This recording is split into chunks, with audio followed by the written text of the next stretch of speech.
Do do do do do do do.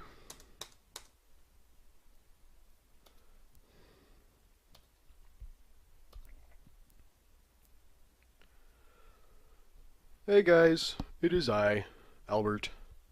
Um, we're playing Shrap. I'm gonna start again because I can. Hey, it's me, Albert. We're playing Shrapnel again. This is the game where you die a bunch, and that's part of the game. Which the game's designed by a guy named Adam Cadre, who, if you're big into the interactive fiction world, you probably have heard of him. And if you're a normal person, you have no idea. But he actually has another game that has the same mechanic where you die a bunch, and that's part of progressing through the game. It's called Endless Nameless. So far in this one, we've learned that we're in some kind of a Civil War sci-fi setting, like American Civil War, but with sci-fi. Kind of like in The Last Spaceship from Earth, if anybody read that book. I didn't. I don't think you did either. It's only in the first page, though. I read the first page, and it was like Abraham Lincoln talking about lasers, and I was like, this is freaking cool, and I bought it, and then I got bored with the rest. Regardless, so we're in this house. We've died a bunch of times. Uh, we got shot, and we're going to try to continue on here. Where are we at? You were behind the White House. And all that stuff. Your corpse lies on an expanse of blood-stained grass, a gaping hole through its torso. I'm gonna go. I was lost last time, and I looked for um, a guide, but I was not able to find one. Don't know why nobody wrote one. I don't want to go that way. This is a really weird navigating type game. Go to the west. Open the back door and step inside. It's almost too dim inside to see anything, but you can make out enough to tell that there isn't much to see, which is just a total cop-out. Let's keep going in. You proceed further into the house. This living room is just as empty as the kitchen before it. All the furniture is gone, save for a case where Whitman used to store his more memorabilia, now empty and thoroughly smashed. Exits lead east and west. There is also a trapdoor in the center of the room. Yeah, I tried that trapdoor.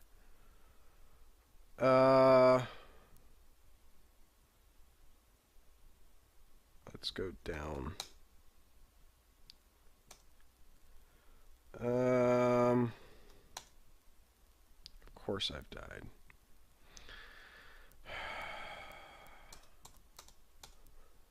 Three dogs fight over my remains. Because I'm dead. I'm on the north side of the house. The windows are boarded. I am so freaking confused.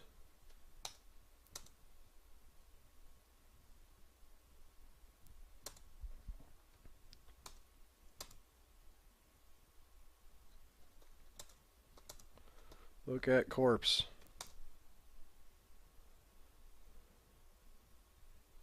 Why can't I stand to look at it? Okay.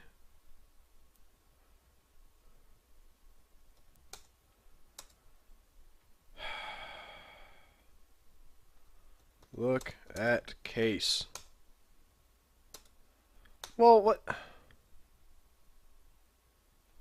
Open case. Well, why do you name this thing if it's not available?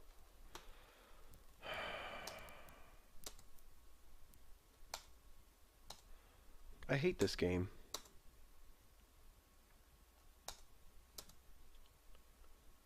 Whoa. Didn't I already do this? Okay. I think I already did this. I had to there was a technical glitch earlier where I forgot to save my game, so I may have already done this part in the previous Let's Play. Because I had to skip forward. You walk back into the house to find the three Whitman children sitting around the table talking quietly. They don't seem to notice you until you slam the door behind you. Then in unison, they all look up. Johnny looks at you, then down at your corpse slumped in the living room chair, then back at you. He screams. He screams and runs through the back door out into the yard and the woods beyond. You can hear his inhuman caterwauling even as the back door slams shut. Junior fades dead away.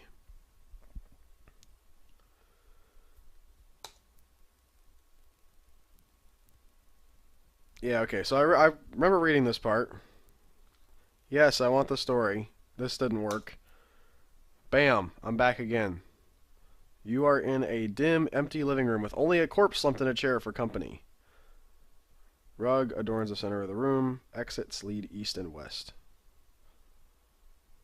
Wait a minute. What's going on with this corpse?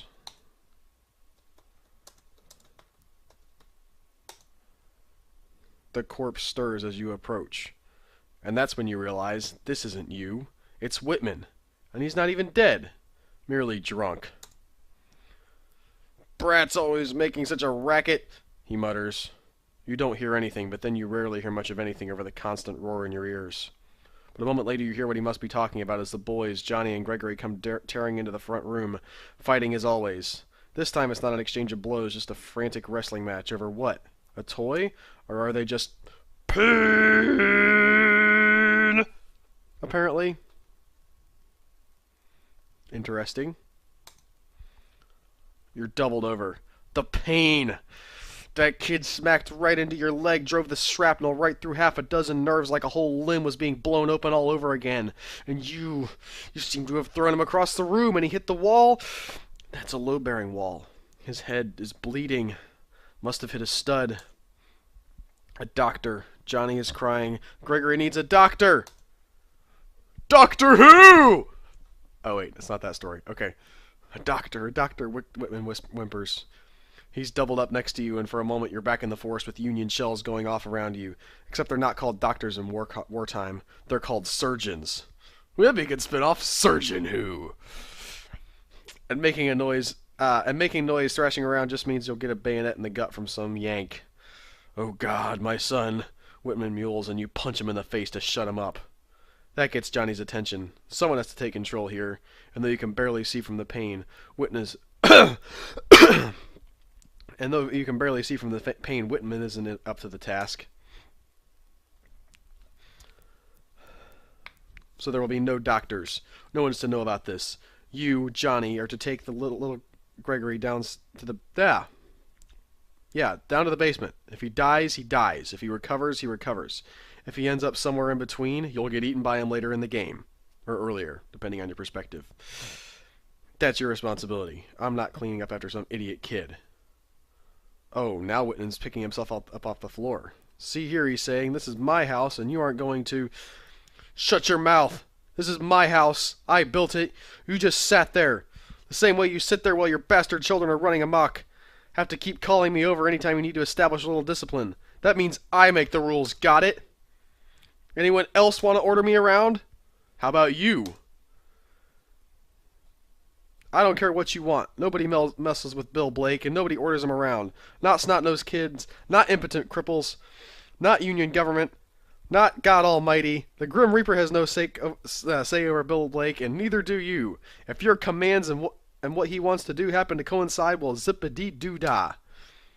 Right now, he's getting out of here. Man, that was a lot of boulderization. And also, the dude was talking directly to me. Anyway, the dogs are back, still chewing on that corpse.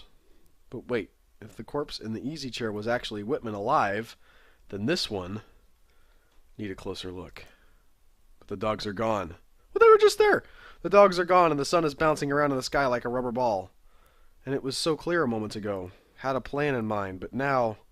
don't know what to do, where to go. Even who's asking the question. Help.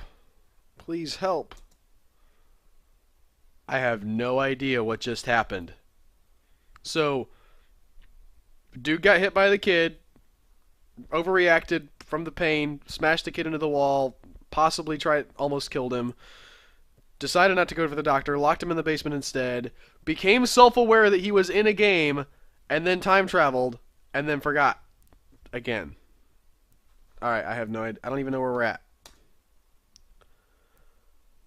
A white house with a boarded front door lies to the east, forests all around. Well, let's go a different... little else can be said for certain. Let's go for a different direction then. I can't actually walk to the north. You walk around to the north side of the house. Standing north of a white house, there's no door here, and all the windows are boarded. To this forest to your north, the thinner here as... Nope, alright, the path is still gone.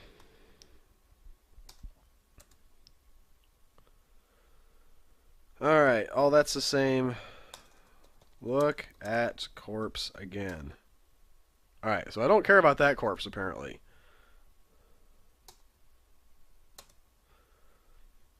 Open the back door, and you're back inside the kitchen. Empty and desolate as ever. Wait, the staircase is intact. How did that happen? Okay. Well, there's a change. Let's go up. I can't spell up. I'm terrible. You climb this? Oh, of course I do. I said up. When you get to Betsy's room, you find her sitting on her bed, crying her eyes out. Whitman is sitting next to her. His belt is undone, and he is smeared with blood. It wasn't me, it wasn't me, he's saying. It was him! He's pointing at you.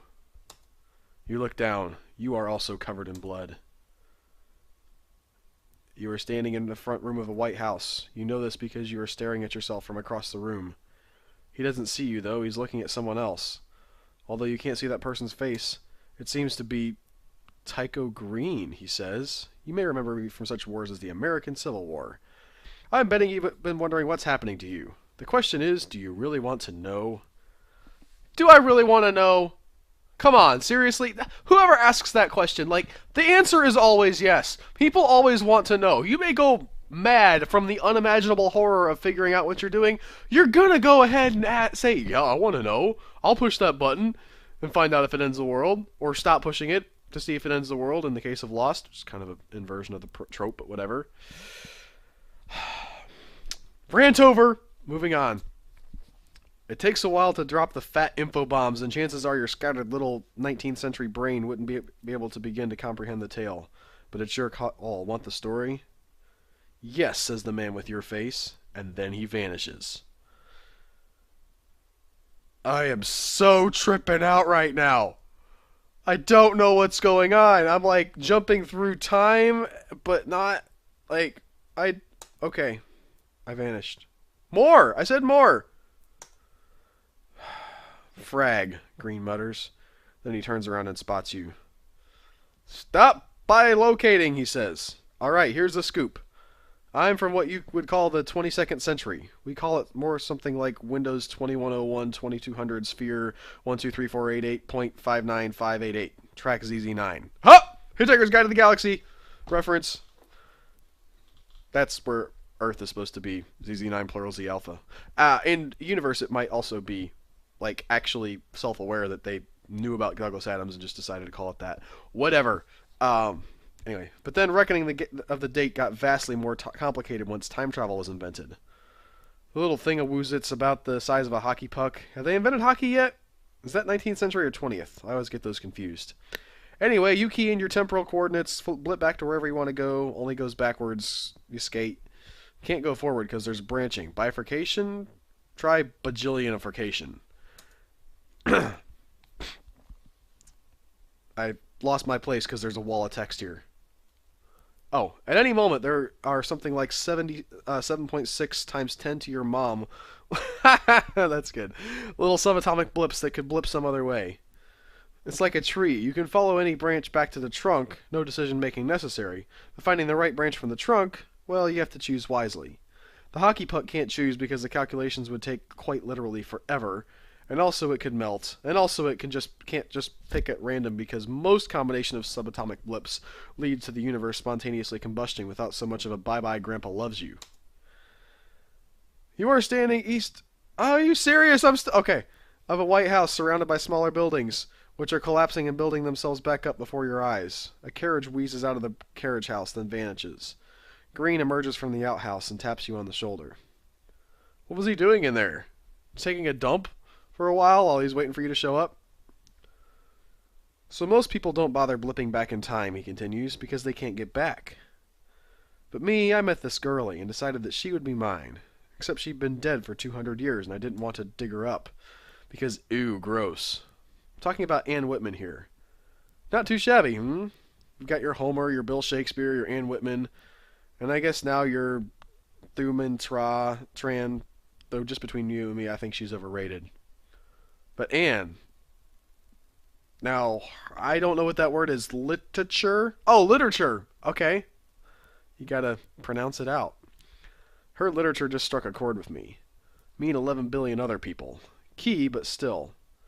So I've decided I'd review some tapes, learn your dialect, blip back, sweep her off her feet, the whole bit. Key, that means she'd never... Why does he keep saying key? Key. That means she'd never actually get around to writing her books, but no paradoxes here. As soon as you show up in the past and start changing stuff, you get bifurcated off into the tree right away and can't hurt the original branch. Unless... Ellipsis!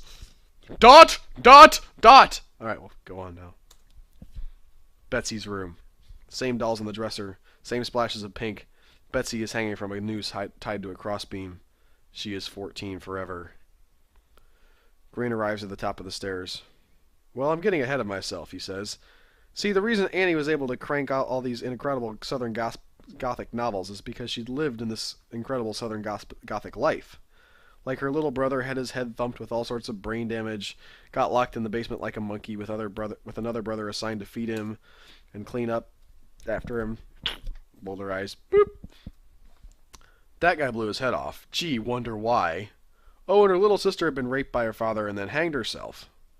He glances over at Betsy's dangling body and shakes his head. So the leftover kids got together and offed Daddykins, sorry. Oh yeah, and let's not forget Daddykins himself. He wasn't just some random monster. See, he got tagged by an artillery shell in the war, lived the rest of his life in excruciating pain, and spun off his whole second personality based on some dreadnought thug, talking problems, who actually got fragged by the shell. Bill Blake, big old tough guy, tough enough to stand the pain that Whitman couldn't, so Whitman spent more and more time as Blake. Even brought him into the business, presented himself as Whitman to show to people he needed to kiss up to, and as Blake to the people he needed to browbeat into submission. Wrote himself two different... I lost my place again. Darn you. Paychecks, and then deposited him at two different banks. But then Blake started showing up at home. And well, we all know how that turned out. Inside the house. So I blip back in time to when Anne's just beginning her literary career, Green says. But while she's freaking super genius, she's also completely psycho. I mean, mental to the point that you can't conduct a conversation with her without the whole thing ending in tears and maybe some blood. So no smoochies with Anne, while she's under like while she's like buried under the bell jar. Under the bell jar. Okay. I have no idea what that sentence was supposed to be. I'm gonna start over! So, no smoochies with Anne while she's, like, buried under the bell jar. So back some more, this time to get Pops out of the way of the shell so that he can actually live a happy Smurfy life with the same parental unit. Except, there's a lot of reading in this bit. Where does the interaction part of this fiction? I could just read this in a book. See, there's one teensy little problem with these hockey pucks. You break them, you've bought it. It's like, take a piece of paper, draw a line on it, then from the end of that line, draw a bunch of branches. Then from the end of each of those branches, draw a bunch more. That's time. Now take that tree you've just drawn, put it on a desk, empty your inkwell onto it, and that's what happens when a time machine blows up. When I went back to the war to keep you from getting tagged by the shell, I took a piece of shrapnel right in the old hockey puck, Green says, and when that exploded, this whole timeline got stuck inside the blast zone. Oh, it is like Doctor Who! I called it! Without even knowing I was calling it. Ha ha! The timelines that are enough bifurcations away from us will be fine. Yeah, timey-wimey, whatever. Because that makes sense. But for us, time is in smithereens, and there's no piecing it back together. From here on out, it's just fragments. Past, future, past, all jumbled together. No cause and effect, so choice dissolved. He shrugs. If it's any consolation, I'm stuck here west of the house. You are standing west of a white house with a boarded front door. You are standing west of a white house. You are standing here on out. It's just fragments. You are standing west. Frenzied attack dogs. Choice dissolved. You have died.